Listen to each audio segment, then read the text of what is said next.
লোকসভা নির্বাচনের পরে প্রদেশ কংগ্রেস সভাপতি ভূপেন বরা বিজেপিতে যোগদান করতে পারেন। মুখ্যমন্ত্রী ডক্টর হেমন্ত বিশ্ব শর্মা থেকে শুরু করে বিজেপির অনেক বড় মাপের নেতা একাধিকবার এই দাবি করে আসছিলেন, কিন্তু প্রতিবারই ফুৎকারে এই দাবি উড়িয়ে দিয়েছেন প্রদেশ কংগ্রেস সভাপতি ভূপেন বরা।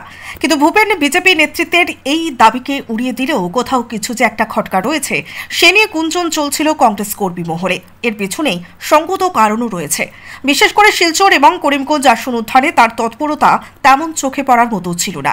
করিমগঞ্জ আসনের কংগ্রেস প্রার্থীর মনোনয়ন জমা দেওয়া থেকে শুরু করে ওই জেলায় কয়েকটি নির্বাচনী সভা বাতিল করেছেন বরা। গত শুক্রবারের কথা যদি বলা হয় তাহলে বিষয়টি আরও স্পষ্ট হয়ে যাবে। ওই দিন বরাকে এসে ভূপেন বরা করিমগঞ্জের মোবারকপুরে ছোট্ট একটি জনসভায় অংশ নিয়ে গুয়াহাটি ফিরে গেলেন।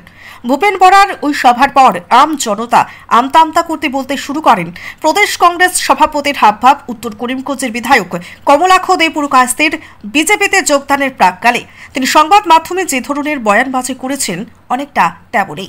কমলাক্ষ বিজেপিতে যোগদানের আগে বলেছিলেন, বিজেপির বিরুদ্ধে বেশি কথা বললে মামলার মুখে পড়তে হয়, ইডি লাগিয়ে দেওয়া হয়, অভিযোগকারীর পরিবারের লোকদের বিপাকে ফেলে দেওয়া হয়। এর কিছু সময় পরই তিনি গেরুয়া দলের সমর্থনে এগিয়ে যান, শরণাপন্ন হন। বিজেপির মোবারকপুরে ভূপেন বরার মন্তব্য শুনেও এমনটাই মনে হচ্ছে।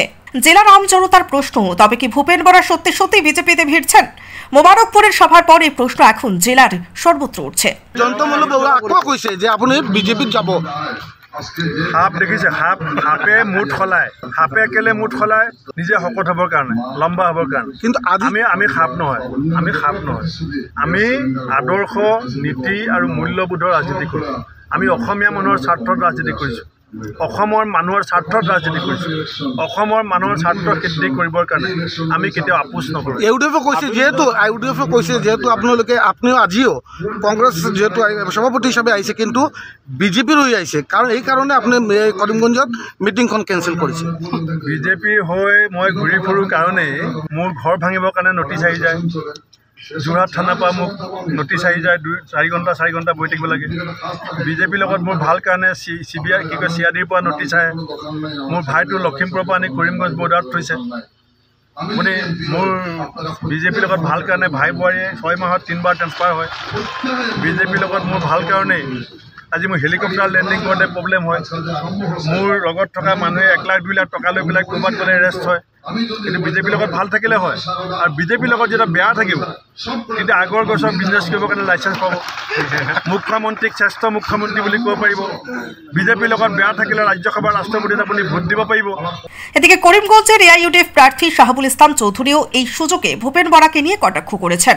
শাহাবুল বলেছেন, দেখুন, হয়তো মুখ্যমন্ত্রীর নির্দেশেই কোনো রকম নাম খোয়াজতে সভা করে ভূপেন এখান থেকে চলে গেছেন, কারণ মুখ্যমন্ত্রীর নির্দেশে তিনি অক্ষরে অক্ষরেই পালন করেন।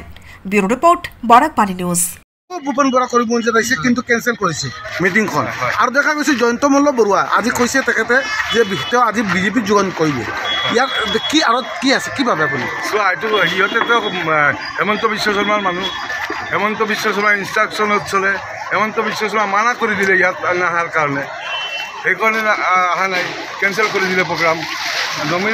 নমিনেশ্যনৰ সময়ত সিহঁতে অহা নাই, মানে এইটো প্লেণ্টেড হৈ গ'ল যে এইটো প্লেণ্টেড কেণ্ডিডেট হয়, প্লেণ্টেড কেণ্ডিডেট বিজেপিৰ।